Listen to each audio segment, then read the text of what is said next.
And we're ready to send it to our sideline reporter, Amanda Foster. Amanda, take it away. Spot Network Player of the Game, Jimmy Brennan, and you had the single to drive in the RBI to tie things up in the 8th inning. What did you see in that pitch? Well, the first pitch got a strike inside on me, so I was just looking somewhere over the middle of the plate, somewhere where I could extend my hands and just flick something in. Nothing too crazy, just needed a knock. Were you thinking anything as you got on base? You realized that you sent the run in? Finally, I was hit, so it was a good time for it to come, but, just on to the next. And you were with the Gatemen in the beginning of the summer, and now you're here. What's it feel like being back? Oh, I was super excited. I was really hoping for an opportunity to come back, so I'm glad it came along and just trying to make the most of it. Can you tell me what that was like when you found out you'd be coming back here to Wareham? Yeah, I was super excited. I didn't know if I was going to get that chance. I was sitting at home, and, luckily I got that call, and couldn't wait right away. And what's it feel like getting a win with the home game that you've played with the team since being back? Oh, it's awesome. It's something we need to win every game from here on out, so we're taking it game by game, and it starts today, so that's the goal. Appreciate it. Congratulations. Thank you. Guys, back to you. Thank you, Amanda, and thank you, Jimmy. A big night tonight for the Wareham Gatemen. They win by a final score of 5-4, and Aiden, to rehash some of the things we were talking about earlier before we sent it down to Amanda. This just felt like a very gritty win tonight for the Gatemen. It really did. And again, hopefully it can set the tone for a playoff push the next week and a half. It's going to take a lot, but it's not impossible. They have a lot of West Division games, a lot of opportunity to make up some ground.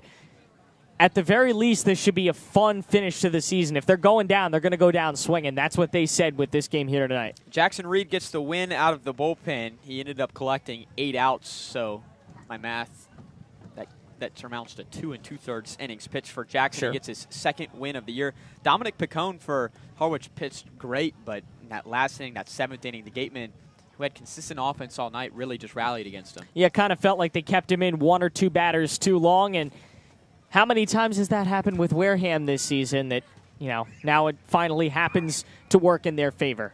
And Grant Sherrod coming through, tying the game in the 2nd inning with a big home run over the right field fence, and then coming through again to give some more insurance. And that insurance proved really to be big because the Gatemen won that game by 1 run, and Sherrod's hit gave the team another run advantage. Yeah, Grant Sherrod doesn't get that hit. The Gatemen don't win the game, or at the very least they're playing 10.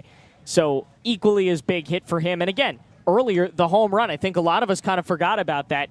He punched back, right? Wareham was down 2-0. They almost gave up a third. Kind of felt like, oh boy, this is starting to get, Harwich is starting to take control. And then, bam, you counterpunch with a nice 2-run home run, tie ball game, clean slate. And they went down again. They came back. But still, you punch right back. That was so important early on in the game. Can't overstate how great that was. The Gatemen, 5 runs on 6 hits. The Mariners, 4 runs on 10 hits. The Gatemen, the only team to commit the error tonight, but they get back in the win column, getting their 12th win here at Spillane Field. Now 12-7 at home. Rene Lazarus, the birthday boy, getting trucked at home plate, but he holds on to the ball for the ball game. All right, that'll do it from us here up in the booth alongside my broadcast partner, Aiden Blanc. Behind us is Rachel Manning, and downstairs is Braden Schenk, and all the wonderful people at WCTV helping to get this broadcast out over the air. I'm Jack Hunter saying so long from Spillane Field. The Gatemen go home tonight winners.